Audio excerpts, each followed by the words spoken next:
re-log in, so just bear with me for a minute. Yeah, sure.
Okay.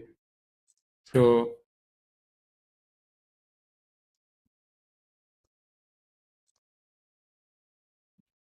yes, so Deepak, can you see my presentation? Yes, sir. You are audible and your screen is also visible, sir. Okay, good. So yeah, so now thank you, Deepak, for the nice introduction. So I will start with the topic right away.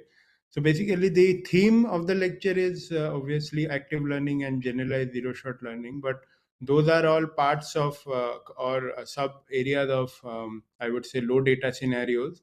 So particularly, I will talk about low data scenarios in medical image analysis, so in like self supervised and generalized zero shot learning.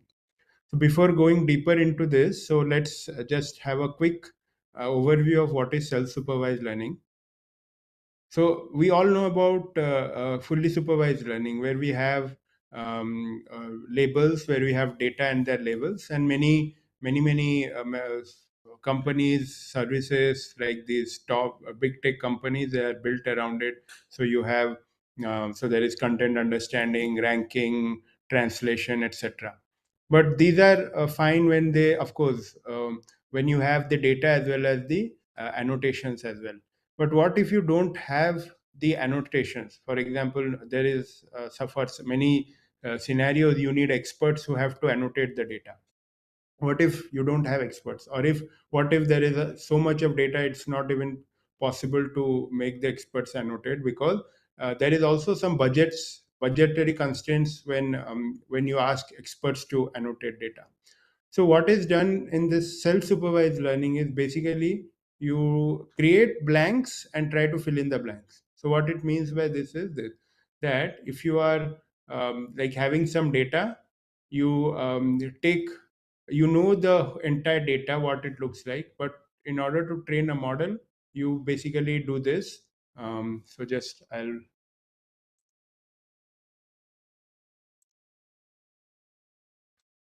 So you basically have this data. So now you break it into chunks, and this is where you get your you hide part of the data, a part of the known data, and use the remaining part of the data to predict this unknown part, or just basically called occluded part as well.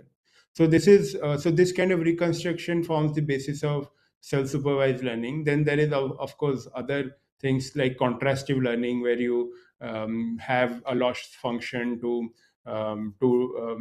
bring similar samples closer and dissimilar samples push them far apart. So then, having given this very short understanding and high level understanding of self supervised learning, so I would like to get into active learning. So in active learning, the idea is that when we have uh, lots of data and we have a limited budget, like for example in the context of medical images, or for any other data, for any other use case, and we want that these experts should annotate the data. A good thing is to make the best use of the experts time. So ask them to annotate those samples which will give us the maximum information. And what does that maximum information mean is, diversity of data. Like for example, if there is a red apple and I keep on adding images of red apples in different poses, that's not very beneficial. We need maybe two or three different views or pose or something. But if we need to learn more about apples, we need to learn more about green apples or some other kinds of all these like, and I mean all that category, diverse category that it can cover. So that is the idea. So you kind of select diverse samples and ask the annotator to annotate them so that you get maximum information from the least number of annotated samples. So in the context of medical imaging, this is very essential or critical. It will make the optimal use of clinicians' time and effort, because they are pretty busy and we need to make the best use of their available time.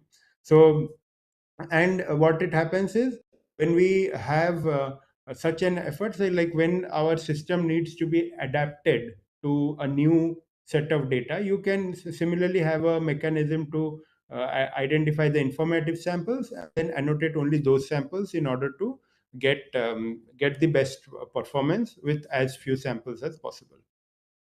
So, so in this work, particularly, I will talk about saliency maps and how we can use the saliency maps for active learning. So, active learning has been done definitely on images, lots of images, I mean, lots of methods with images as use cases. But what about saliency maps? So, what we were exploring is at one point that these saliency maps tend to highlight the most important region of the image. For example, if this chest X-ray, if this has a disease, then it will kind of so this chest X-ray, let's say. So if it has a disease, and if the disease most likely is probably in this area, so the saliency map highlights this part. And instead of doing computation on the entire image, why not do the computations, calculations on the saliency maps? Because the saliency maps will give us very focused information. And in this original image, there's a lot of background information and noise and all, which needs to be filtered out, but the saliency map is automatically filtering them out. So in order to test our intuition, what we did is we plotted the saliency information for different types of saliency maps generated. One is called a deep Taylor saliency map, other is uncertainty based. So what we found is, so that we had different categories of images called high informative and low informative, like which are the blue and the orange bars. And we found there is a distinct distribution difference between them. There is some overlap, but there is still a fairly, it's a multimodal distribution. So in order to exploit that, we decided to go ahead and work with saliency maps for doing active learning. That is, and so this basically, the core idea of active learning is informative sample selection. You select the most informative samples and give it to the expert for annotation. Now, in this, so like this is like a general framework of our method. So it's called IDEAL, Interpretability Driven Sample Selection Framework. So within that, what we do is we have, let's say, some images. We have a pre-trained classifier like CadenceNet or anything. Then we generate saliency maps, which would look, let's say, something like this. And then we do a scoring, like scoring or ranking of the saliency maps, and then take the top ranked samples for query and active learning training. So this AL refers to active learning. And this kind of so we add the, so what happens in active learning is we have a pre-trained model, let's say, which is trained on a very small subset of samples, maybe 1% to between 1 to 5% of the available data. And then using that model, we current model, we do this, follow these steps, identify the top ranked samples. And these top ranked samples, let's say the top 20 or top 10%, are then added to the training data, and the classifier is retrained or updated. So we may not have to do the entire updation, like all the weights, but there is something called incremental learning and all. So that's a separate topic, altogether separate topic. But this is the idea of the active learning, the way it works. So in our model, we had these components like a classification model, It can be any classification model. So we use different models like DenseNet, ResNet, VGG16. We also, I mean, these sets of experiments do not show on transformers, but we also did perform these experiments on transformers. And then there is the saliency map generator. We use some common approaches like Deep Tailor, GradCam, and LRP, which is layer-wise relevance propagation. And we found Deep Tailor gives us the best approach.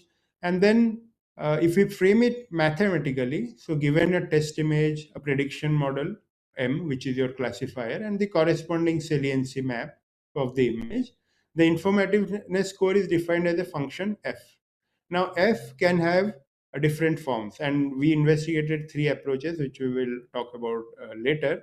And then when we get these top samples, we add them to the training data. So different. So this F. So one was a like a feature extractor called kurtosis, which was basically measures fourth order statistics, and whether it basically quantifies whether data is heavy tailed or light tailed. Then there is radiomics features from pyradiomics packages, which are used from the saliency maps. Within that, we use these three best features. We did a lot of detailed analysis of which features are the best, and we found these categories of features are the giving us the best this combination.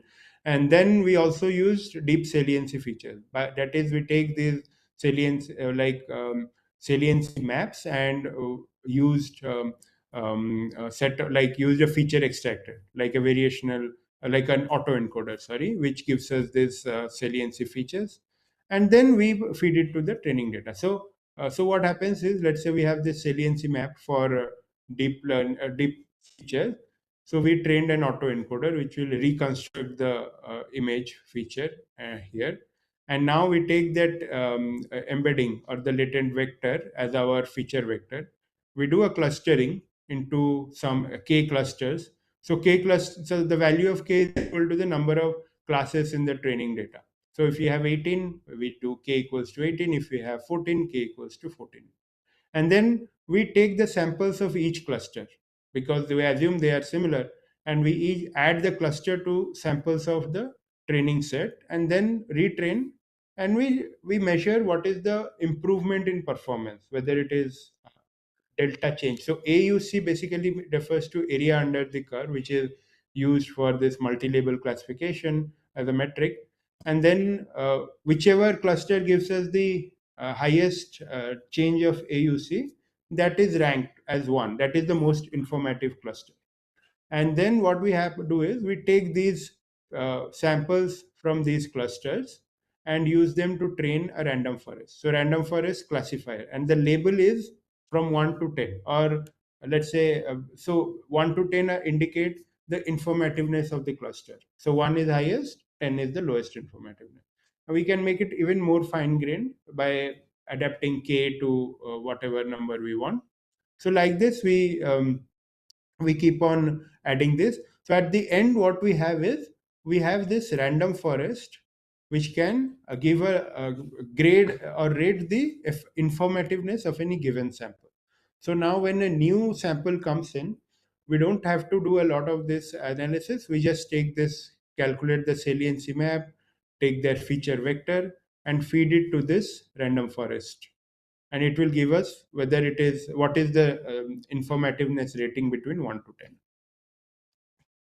So now if we do some TSNE plots, for those who don't know about TSNE plots, they are basically a data visualization technique where you can cluster the data, particularly from high dimensional data, and just get an idea of how they are distributed across the feature space. So here cluster 1 is this, which is the most informative cluster, and 10 is the least informative cluster. So we see that using our saliency features, there is quite a good separation of distribution. We will, I mean, unless it is some synthetic or toy data, you will not get perfect separation. But this is much better than the original feature distribution of the original features. Now, if we do classification on this, so what we do is, like as I said, every time we identify informative samples, we add them to the training data. That means the percentage of training samples will increase with every iteration. So we plot the AUC values with the percentage of training data. Now our baseline is this. This is a horizontal uh, plot, which is FSL, or your fully supervised learning.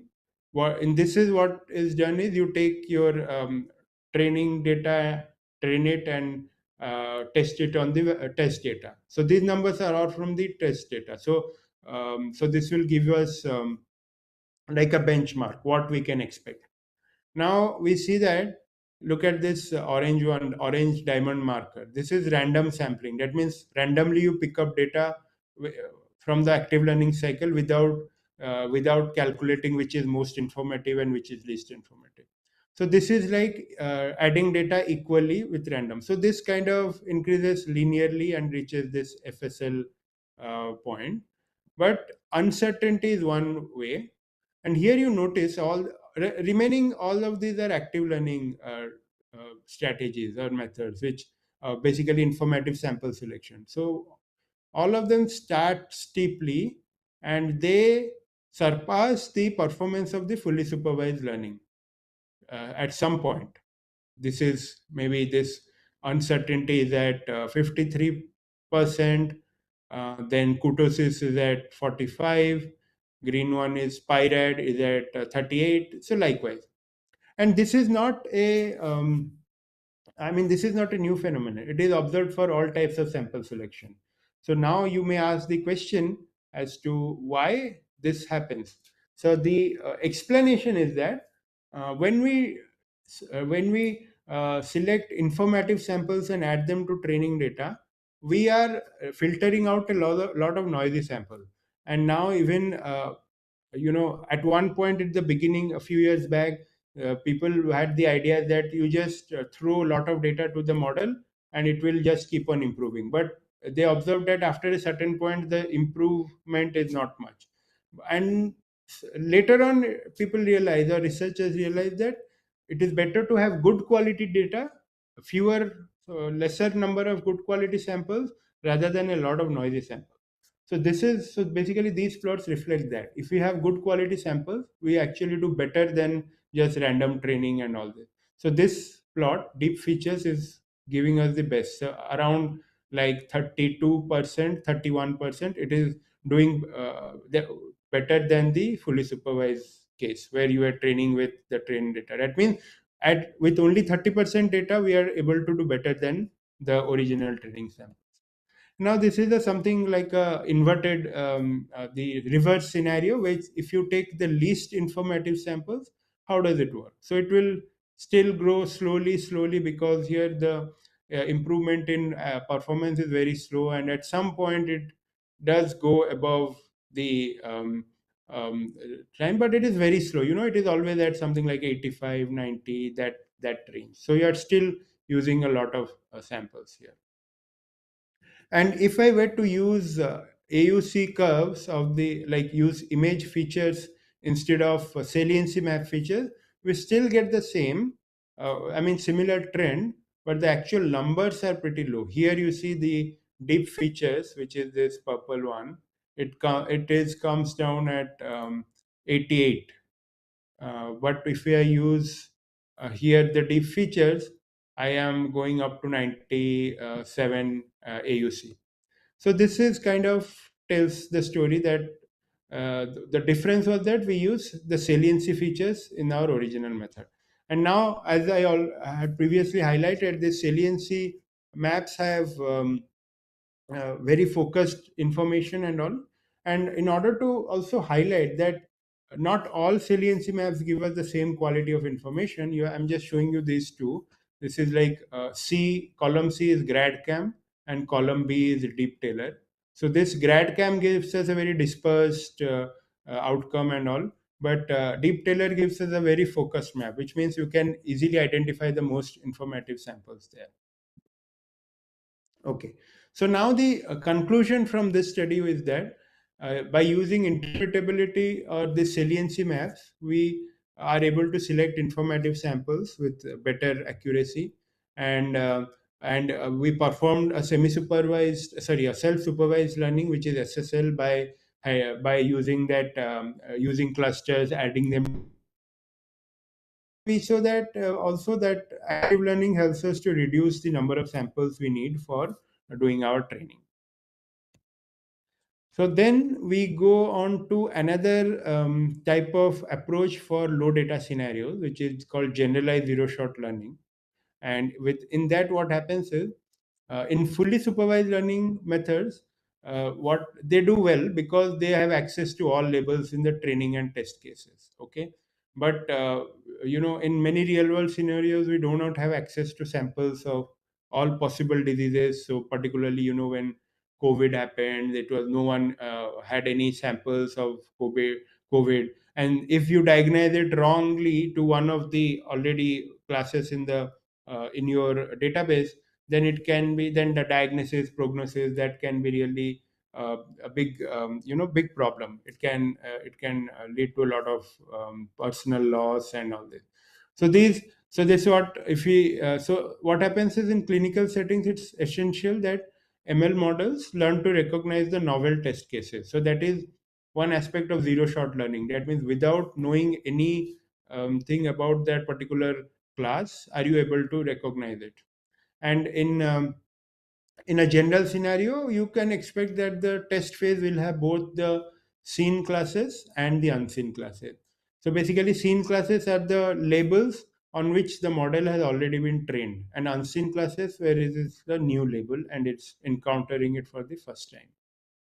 So in what happens in uh, generalized zero shot learning, what normal approaches is that in natural images you take class attribute vectors, and there are you define a mapping between class attributes and the image features and all.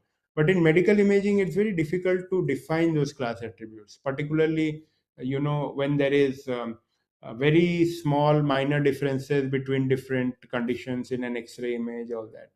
So what we did is, we looked at self-supervised learning again for medical image classification, and we derived some kind of anchor vectors or representative vectors through clustering, and then we did feature synthesis.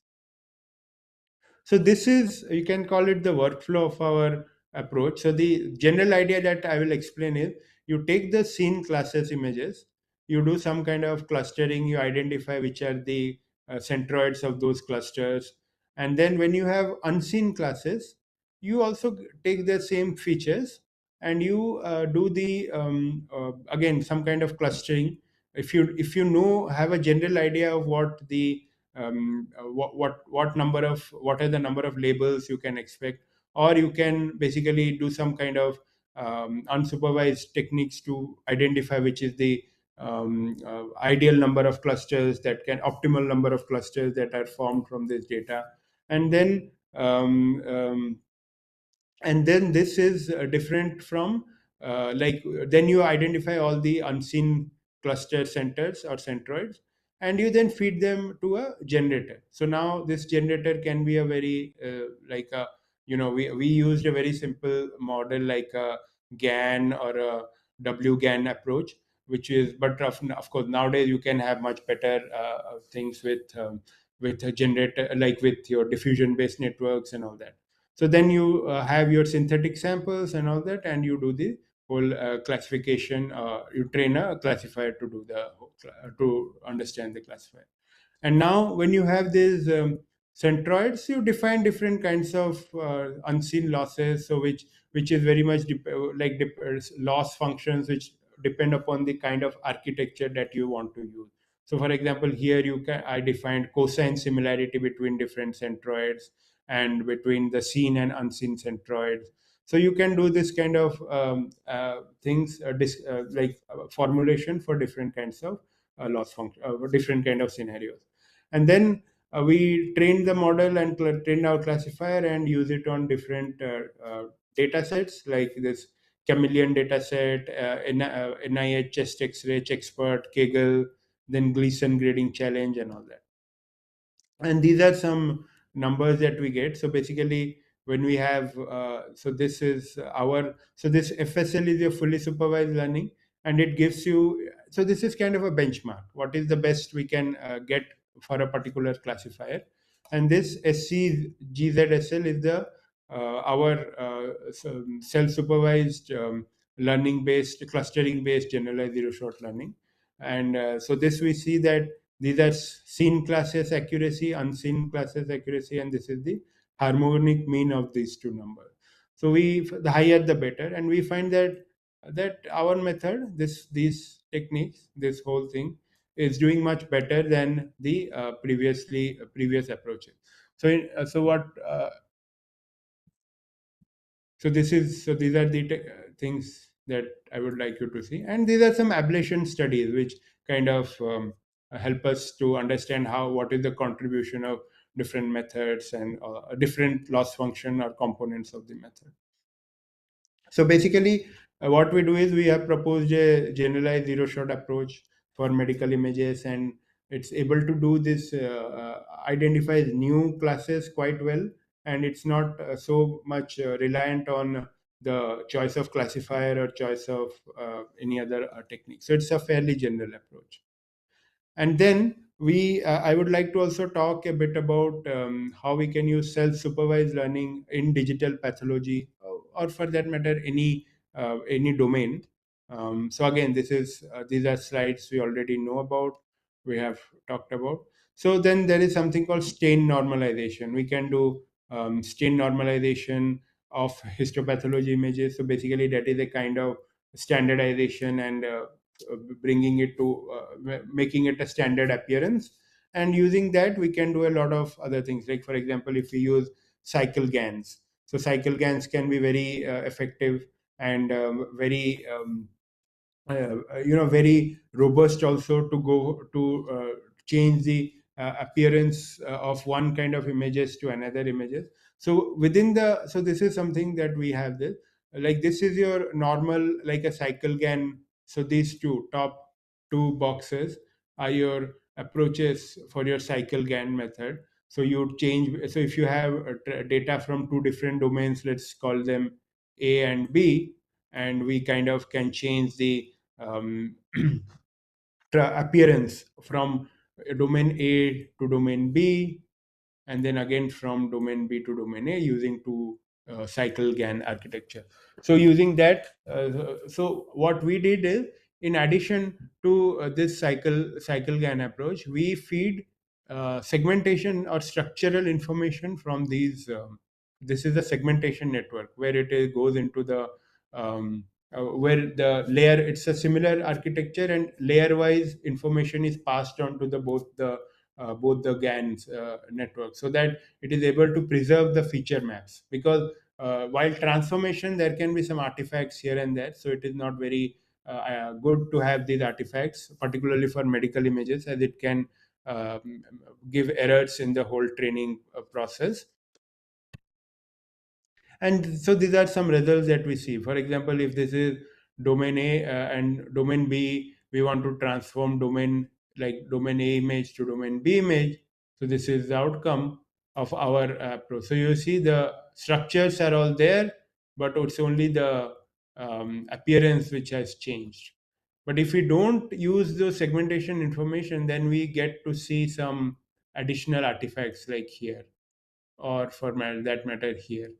So these are some things which help, like if these artifacts are introduced, it might give a wrong diagnosis. It might either make it appear less severe, or less, or more severe, the automated system. So these are again some numbers that I will just skip quickly, just to give you the idea that how we are able to leverage this segmentation information for a better, improved accuracy in the final outcome, which is classification, and also in segmentation. So we are able to do the better in segmentation as well. And the same thing we can also use for registration of histopathology images. So registration, you may know that it's a process of aligning two images and doing a tissue processing, staining, and other procedures. So registration, you basically map the two images to the same reference space. And here, what happens is conventional methods have limitation. and deep learning methods can actually overcome these limitations. So they are so basically also registration and segmentation are interrelated, and they're also mutually complementary. So like that, we what we do is we combine like this self-supervised learning and our segmentation method, segmentation information, using something called a pretext task. So this pretext task is an aspect of self-supervised learning. So for example, if we have this original image, let's say this was the original image, we make some deformation. So we simulate deformations here, and we pass it through a self-supervised network whose objective is to reconstruct the original image. So accordingly, we define a loss function. So here you see this particular cell size was much bigger, but now it's back to the normal size. And once this network is trained, so we do some fine grained feature generation. Like if we take input image, we pass it through this self supervised registration net, and we get these feature maps. Then we do clustering, and from that clustering we do this fine grained feature map, which also gives the structural information. So the structural information gives us what is called um, segmentation information as well. So then we train another registration network, so which would give us take this input image pairs and their generated self-supervised fine-grained feature maps, and it will output a registration field. So this using this registration field is taken by something called spatial transformer networks, and it will give us the registered image. Now if we do that, it's kind of I mean, there are different ways how you can do. So you deform the structures using some kind of active contours or 3D grid points, and then you reconstruct it. Then so then if we present the results, like, so these are whole slide images which are pretty huge. So we take a small like a small window here, and we look at it in detail. So we see that here, if there is a certain cropped patch, magnified version of the patch, and then we do the registration, then how we are able to get results based on different loss functions. So now I'll just show you a bit more that how the fine grained features are visible or obtained from these registration networks. And after we do the registration, so these are some numbers, quantitative numbers. So we use specific data set called an here data set, and we calculate performance using this target registration error. And this is what we get. Like if we have this reference image IR and floating image IF. So this is IR and IF. So this is before registration, we overlay them, we see the errors. Like these green regions and the arrows point to those places where there are errors. We do our registration using our method. So we see a lot of that registration is the error part is minimized. But if we remove the segmentation information, which is here, B image E, then we see that registration errors increase a lot. So then we if we plot these in different data sets, so these are the numbers that we get. So and yes, so these are like rank one, because this was a public challenge, so we could compare it with the top ranking methods. And we also did the brain image registration using, like, this was a reference image, floating image. This is the contour, superimposed contour after registration. And we see that this is our method, which gives us very good numbers. And then these are other methods which are very good, not so great. And this is a very bad outcome. And again, we have the same approach, same numbers and all. So in conclusion, we can say that self-supervised learning approaches are very good in feature representations from histopathology images, and they are able to do quite good in extracting the data and giving us the good outcome for the registration. So, with this, I would like to conclude my talk, and I hope this was informative in terms of understanding a bit more about active learning, generalized zero shot learning, and also how the self supervised learning works. Thank you very much. I'm happy to take any questions.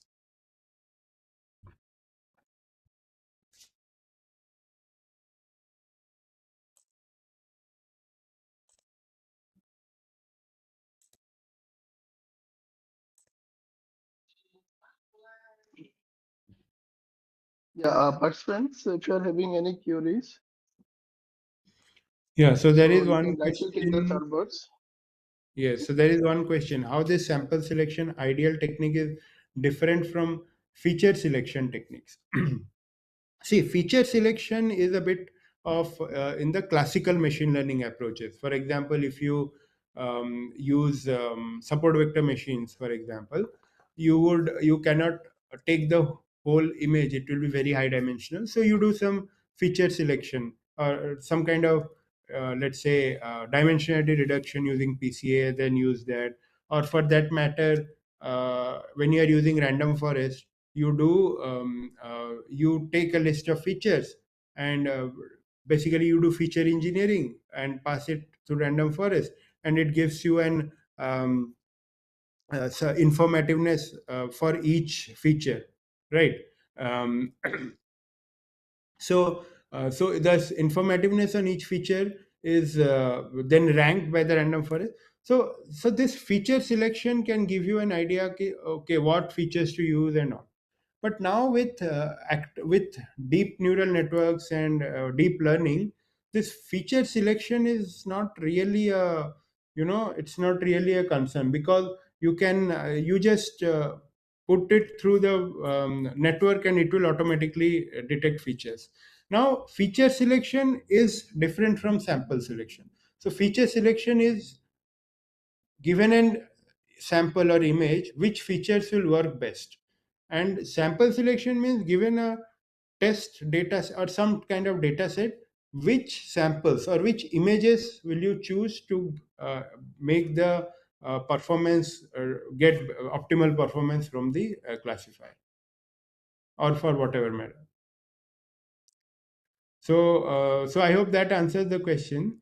So next question is how to practically work on generalized zero-shot learning method. See, generalized zero-shot learning method is primarily for identifying new samples or new classes for these kind of examples. So it doesn't, as I mean, there is a follow up a follow up question on that: is collab be sufficient? Yes, you can use collab as long as you have some. You don't need very high powered GPUs for that. And particularly if you are trying to identify novel classes like new diseases, new some new trends, so that kind of thing is fine. And the follow-up question was, can IDEAL be used in medical application only, or like biometrics? Yes, you can use. So the core idea of IDEAL is active learning, how uh, or informative sample selection, so that you can use anywhere. So then there was another question by Pradeep. Will work for class imbalance problem, where in one class so many samples but from another class we have very few samples? So if you are talking about sample selection, yes, it will work for class imbalance. So in some cases what you have to do is, as long as you are having nearly equal, I am guessing you are asking this in the context of ideal. So if you are having you taking nearly equal samples in each iteration, it will definitely work, not a problem. Yeah. So, any other questions?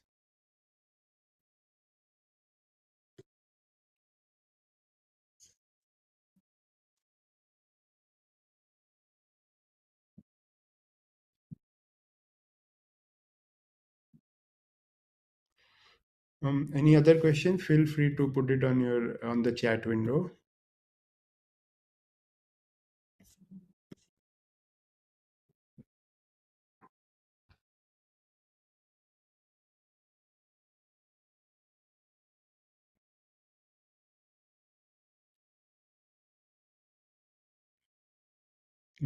No other question, it seems.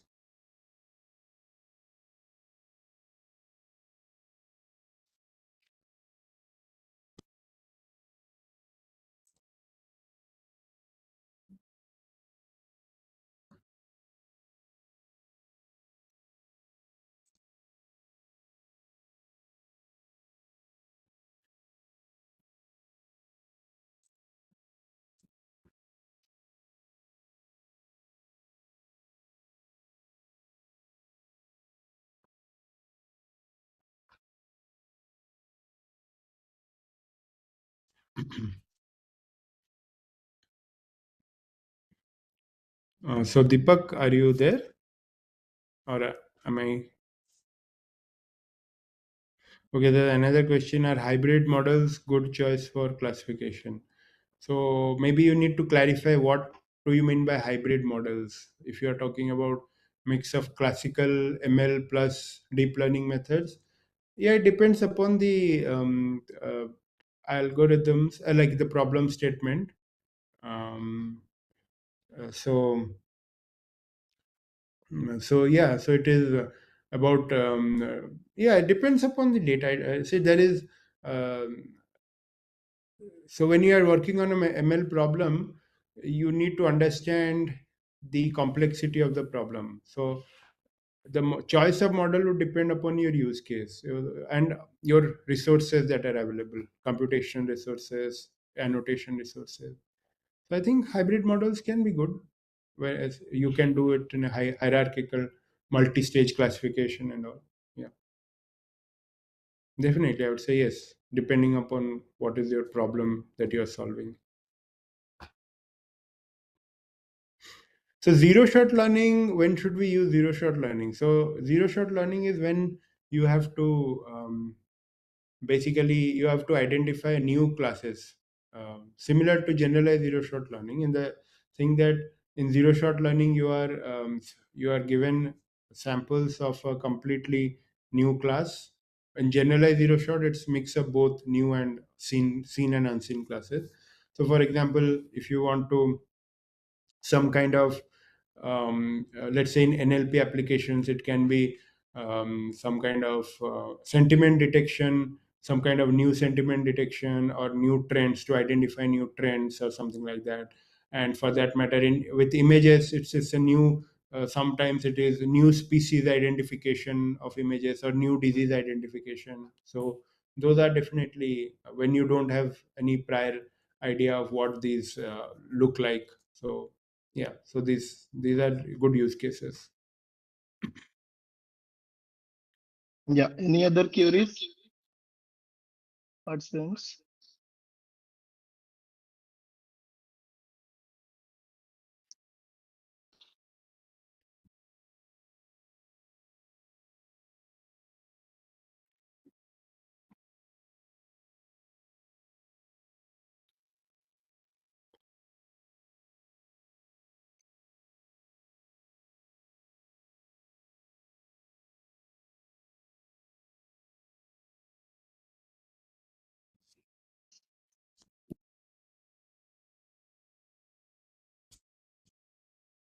Mm, Okay. No no, I questions. think there are no other questions. Almost all the questions. Will collab be sufficient? I think all these questions have been Yes, yes, mm, I have answered. addressed. Mhm.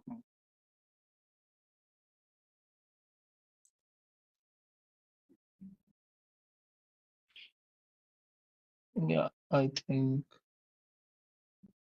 there are no other questions from the participants.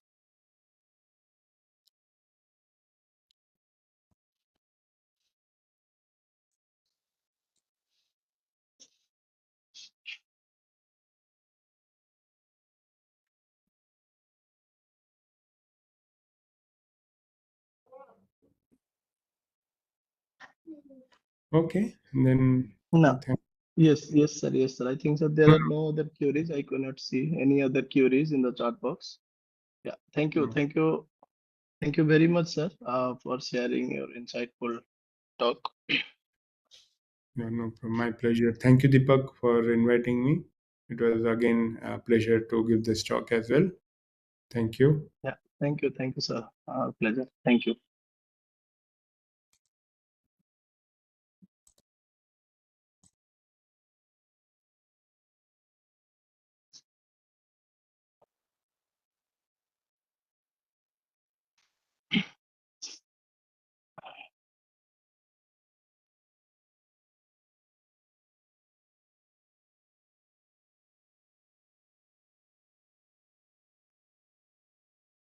Yes. So participants, thank you all for your patience, for attending all the sessions. So tomorrow we'll be having four important sessions. The first one will be on deep fake analysis, probably very, very important topic nowadays, which will be delivered by one of the renowned speaker, Professor Abhinav Dhal from Monash University, Australia, followed by another important lecture on beyond vision transformers. You'll get to know about the advanced deep learning techniques. You can call it as the modern day deep learning techniques, such as state space models and Mamba. How Vision Mamba, right, can be used to solve a wide range of computer vision tasks, and how to compare the performance of this Vision Mamba with Vision Transformer and convolutional neural network and all. Following this lecture, we'll be having one lecture on GAN, that is generative adversarial network, and its corresponding hands-on session is also there. So there are four lectures, very important topics. So I would request all of you, please take out some time from your busy schedule and try to attend all the sessions. It will be really useful for all of you. So thank you once again. Right, we'll meet tomorrow. Good night.